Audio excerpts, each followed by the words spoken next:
मुझे याद है एक सामान्य कार्यकर्ता गोरक्षक श्री सुन्नर यादव की आजमगढ़ में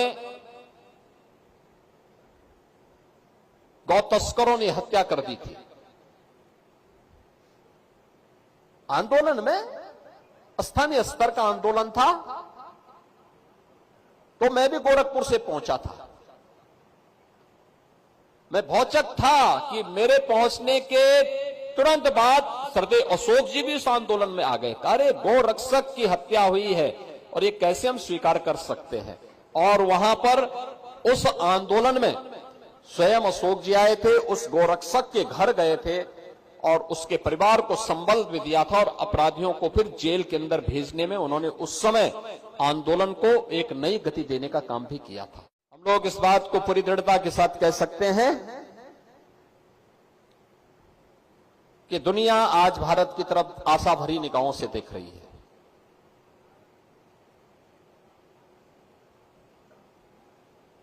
शांति के लिए, सुरक्षा के लिए, सौहार्द के लिए पूरी दुनिया के अंदर कहीं कोई घटना घटित होती है तो आज आशा भरी निगाहें भारत की ओर, भारत के नेतृत्व की ओर होती है। भारत की मजबूती के लिए, भारत को सशक्त बनाने के लिए हम सबके प्रयास भी वहीं से आगे बढ़ने चाहिए, उसी गति से आगे बढ़ने चाहिए। और जब भी दुनिया के अंदर शांति और सौहार्द की बात होगी, प्रत्येक नागरिक के सुख और समृद्धि की बात होगी, तो रास्ता भारत की ओर से ही जाएगा, भारत के गुरुकुलों से ही जाएगा, भारत ही उसका नेतृत्व करेगा।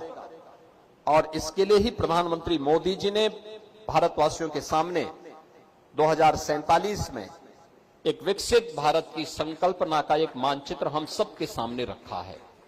विकसित भारत हर एक दिशा से विकसित होना चाहिए, केवल भौतिक दृष्टि से ही नहीं, आध्यात्मिक और सांस्कृतिक दृष्टि से भी। और इसलिए नागरिक कर्तव्य इसमें सबसे बड़ी भूमिका का निर्वहन करेगा। अयोध्या में श्री राम जन्मभूमि पर प्रभु रामलला का विराजमान होना गुलामी के अंशों को सर्वथा समाप्त करने के अभियान को एक नई गति दे चुका है।